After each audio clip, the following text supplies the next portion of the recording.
तब ट्रंप इनके सबसे बड़े वकील थे, तब ट्रंप जो कह रहे थे वो एकदम सही कह रहे थे, वही दिशा दे रहे थे।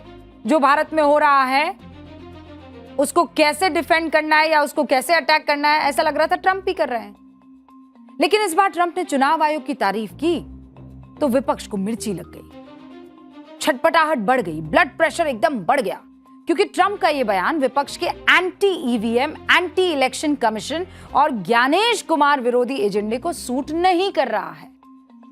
ट्रंप के बयान से राहुल गांधी का जो बना बनाया कथित वोट चोरी का नैरेटिव था, हुक्म वो ध्वस्त होता दिखाई दे रहा है। और इसीलिए ट्रंप के बयान पर वाहवाह करने वाला विपक्ष अब ट्रंप को ही तरह तरह की सलाह और नसीहत देने लगा है।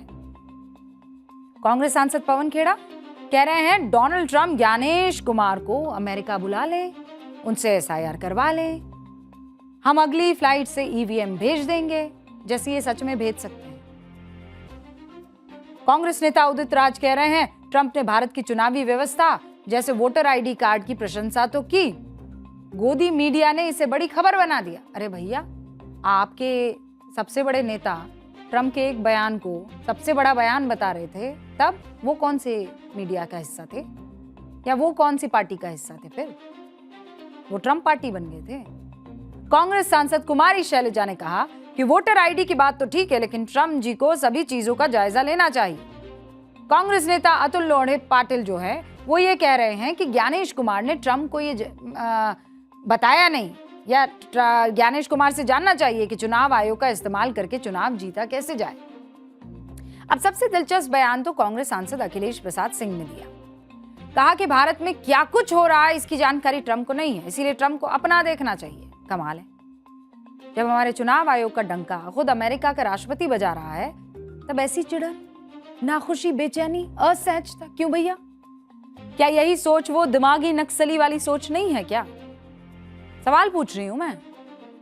वही सोच जिसे विदेशों में भारत की तारीफ अच्छी नहीं लगती, जो विदेशों में जाकर हमारे लोकतंत्र की छवि खराब करने की कोशिश करती है, जिसके लिए राष्ट्रवाद का मतलब सिर्फ सरकार का विरोध है। लेकिन पहले कांग्रेस सांसद का एक बयान आप सुन लीजिए। ईवीएम को लेकर कांग्रेस का यह बयान ऐसे वक्त में आया है जब वो पहले से ही दिमागी नक्सल पर रिएक्शन देकर घिर गई है। पीएम मोदी ने 15 अगस्त के दिन क्या कहा था, मैं आपको याद दिलाती हूँ। पीएम ने यही कहा था, हथियारी नक्सल तो गए, लेकिन दिमागी नक्सल मौके की तलाश में है। ये दिमागी नक्सल कौन लोग हैं? ये कैसी सोच है? वही जो जनमत को अटकाने भटकाने का काम करती है। अब जबकि कांग्रेस ईवीएम पर अमेरिकी तारीफ से परेशान हो रही है, तो सवाल ये बनता है कि क्या ये उस सोच में फिट बैठ रही है जिस सोच का जिक्र पीएम कर रहे थे।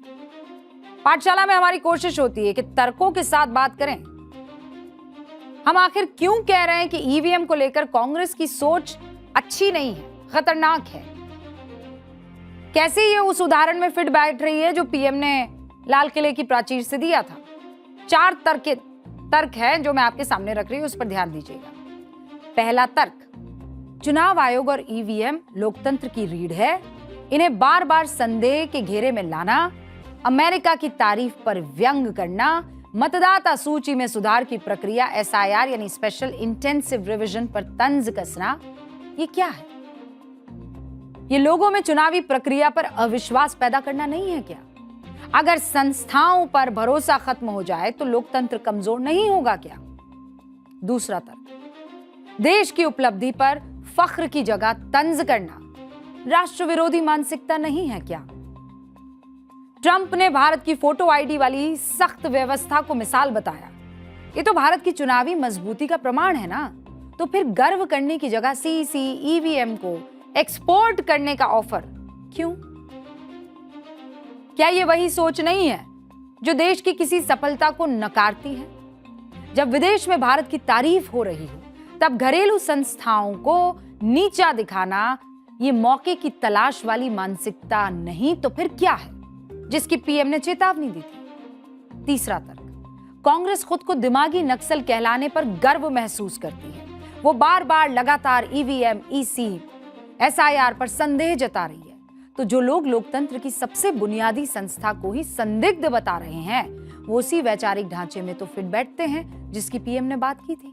सिस्टम को अस्थिर रखना, भला किन लोगों को सूट करेगा, किन लोगों का मकसद होता है? चौथा तर्क, भारत में ईवीएम को कई अदालतों और विशेषज्ञों ने सुरक्षित माना है। कांग्रेस जब सत्ता में थी तब भी ईवीएम हुआ करती थी, कांग्रेस हारी तब भी ईवीएम है।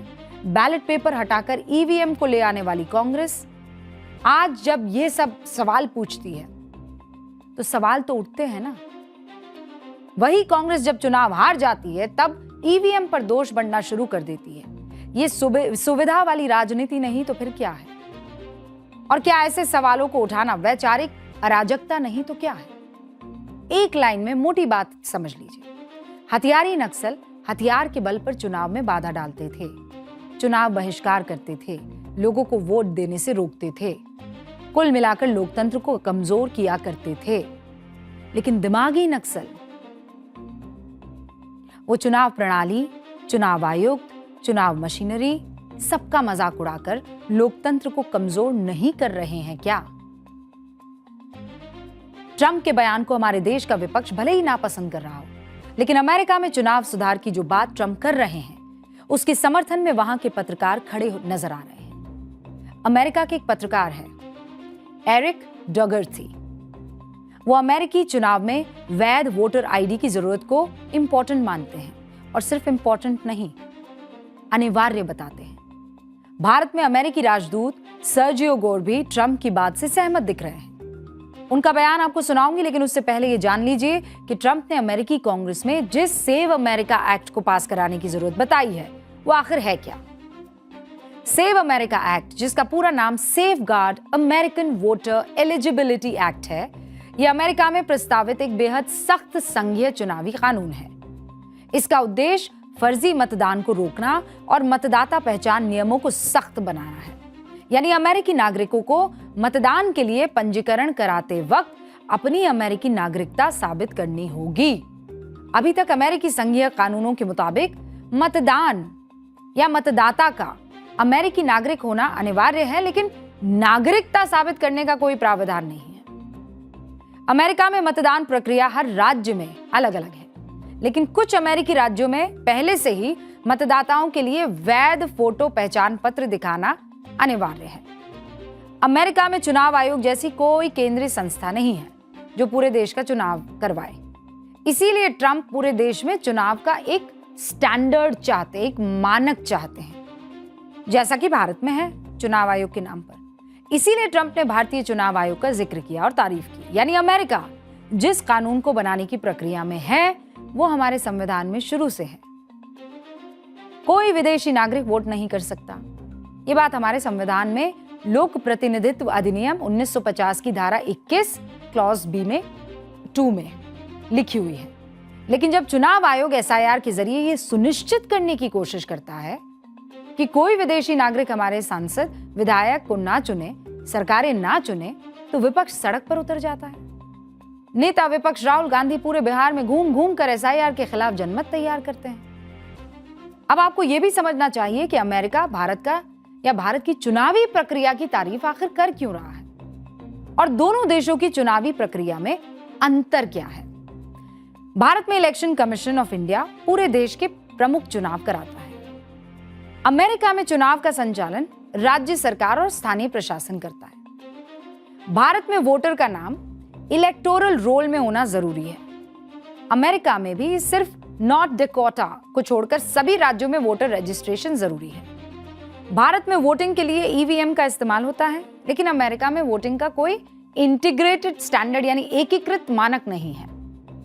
वहां किसी राज्य में पेपर बैलेट से चुनाव होता है तो किसी में ऑप्टिकल स्कैनर और बैलेट मार्किंग डिवाइस का इस्तेमाल होता है। भारत में वोट डालने से पहले वोटर की पहचान उसकी चुनिंदा फोटो आईडी देखकर की जाती है, लेकिन अमेरिका में आईडी की जरूरत और उसका प्रकार राज्य के कानून पर निर्भर करता है। भारत में मतदान के दिन ही वोटिंग करने की व्यवस्था होती है।